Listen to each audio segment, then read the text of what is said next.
As the Russia-Ukraine conflict enters its second year, neither party appears to be backing down. In New Year's speeches, Ukraine's and Russia's leaders both pledged to fight for victory. But while Vladimir Zelensky spoke of gratitude and grief, Vladimir Putin urged duty to Russia, portraying the war as a near-existential struggle.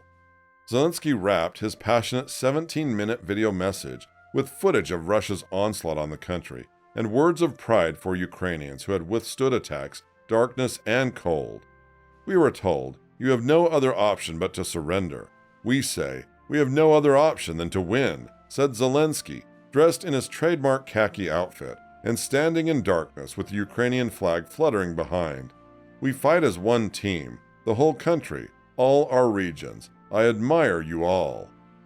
Several blasts were heard in the city and across the country just minutes after Zelensky's address, which was issued just before midnight Kyiv time on New Year's Eve. The attacks came after a barrage of more than 20 cruise missiles launched throughout Ukraine on Saturday and several previous bombardments. As the war enters its 11th month, Moscow was caught off guard by the robust opposition and billions of dollars in Western weaponry that have shifted the tide in Ukraine's favor. More than half of the land taken by Russian forces in the early weeks of what Putin called a special military operation to denazify and demilitarize Ukraine has been forced out.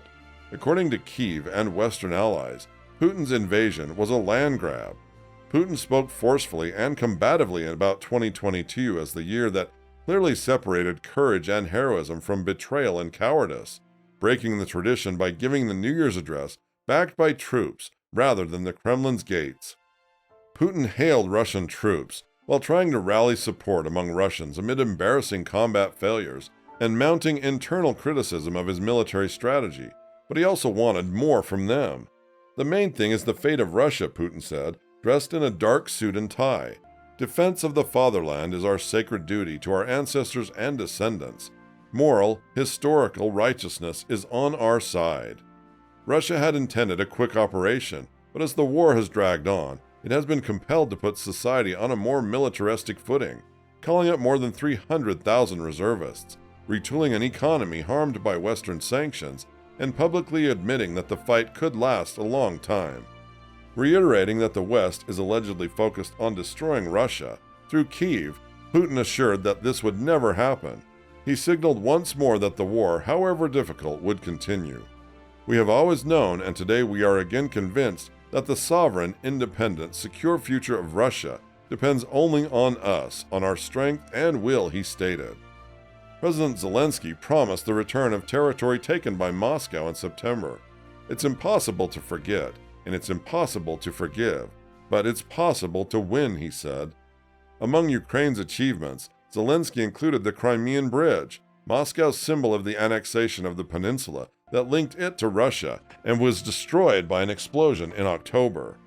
While Putin instantly blamed Kyiv for the huge bomb, Ukraine had previously denied responsibility for it or any other assaults within Russia since Russia launched its incursion on February 24th.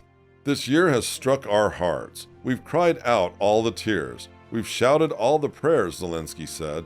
"We fight and will continue to fight for the sake of the key word, victory." At the same time, Ukrainian forces launched rockets at a complex in the eastern Donetsk region where Russian troops were stationed, killing 63 of them in one of the worst attacks on the Kremlin's forces since the conflict began more than 11 months ago. According to a defense ministry statement, Ukrainian forces launched 6 missiles from a HIMARS launch system, 2 of which were shot down. It did not specify when the strike occurred. The strike, which used a precise weapon supplied by the United States, has proven essential in allowing Ukrainian forces to hit key targets, dealt a new defeat to Russia, which has been reeling from a Ukrainian counteroffensive in recent months. According to Dmitry Azarov, governor of Russia's Samara region, an unspecified number of inhabitants of the region were among those killed and injured in the hit on Makivka. According to Russian military bloggers, whose intelligence has been mainly trustworthy throughout the war, ammunition stored near the facility burst in the raid, contributing to the high number of casualties. Daniil Bezanov, an official with the Russian-appointed government in Russia-occupied Donetsk, expressed outrage at the losses and asked for the prosecution of military leaders who authorized a large number of troops to be stationed at the site. The Ukrainian military appeared to acknowledge the attack, with the general staff confirming that Makivka was attacked on December 31st and claimed that 10 Russian military vehicles were destroyed or damaged. It went on to say that Russian personnel losses were still being investigated.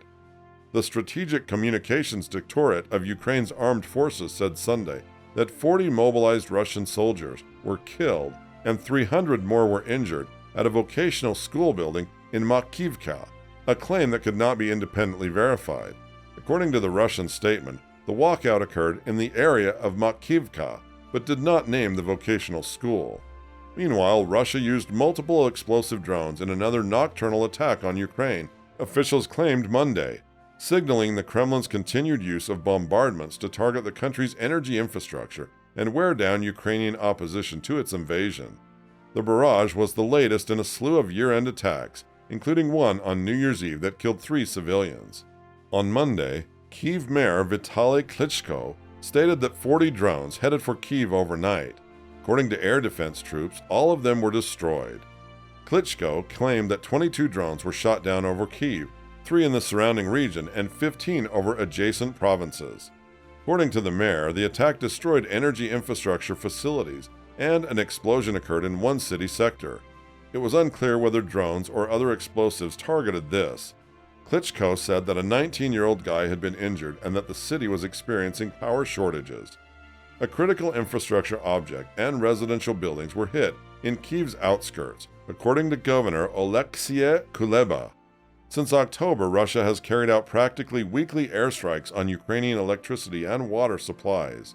Ukraine's President Vladimir Zelensky has accused Russia of energy terrorism, citing aircraft bombardments that have left many people without heat in sub-freezing conditions. According to Ukrainian officials, Moscow is weaponizing winter in order to demoralize the Ukrainian opposition.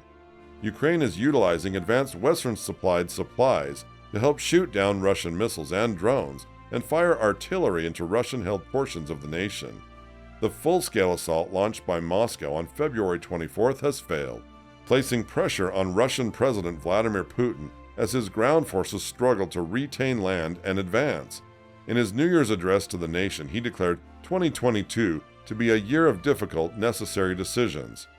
Putin maintains that he has no alternative but to send troops into Ukraine since the conflict threatened Russia's security, a position that has been denounced by the West, which holds Moscow solely responsible for the conflict.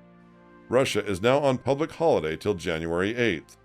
Russian soldiers also deployed drones, missiles, and artillery shells over Ukraine. 5 persons were injured in the shelling of a Ukraine-controlled section of the southern Kherson region on Monday morning, according to the territory's Ukrainian governor, Yaroslav Yanusevich, on Telegram. According to the official, Russian forces stormed Berslav, firing on a local market from a tank. 3 of the injured are in critical condition and are being airlifted to Kherson, according to Yanushevich. According to Governor Vitaly Kim, 7 drones were shot down over the southern Mykolaiv region, while 3 more were shot down in southeastern Dnipropetrovsk region, according to Governor Valentin Reznichenko. According to Reznichenko, a missile was also destroyed in the Dnipropetrovsk region. He stated that the region's energy infrastructure was being targeted. Ukraine's Air Force Command announced Monday that 39 Iranian-made exploding Shahed drones and 2 Russian-made Orlan drones and an X-59 missile were shot down overnight. "We are staying strong," the Ukrainian Defense Ministry tweeted. According to Ukrainian police, a vicious New Year's Eve assault killed at least 4 civilians and injured dozens more. Klitschko said the 4th victim, a 46-year-old Kyiv resident, died in a hospital on Monday morning. Multiple explosions shook Ukraine's capital and other cities on Saturday and throughout the night. The strikes happened 36 hours after Russia conducted massive missile attacks on energy infrastructure installations on Thursday, and the unusually swift response concerned Ukrainian officials. A Ukrainian drone struck an energy complex in Russia's Bryansk area, which borders Ukraine, according to Bryansk Regional Governor Alexander Bogomaz on Monday morning.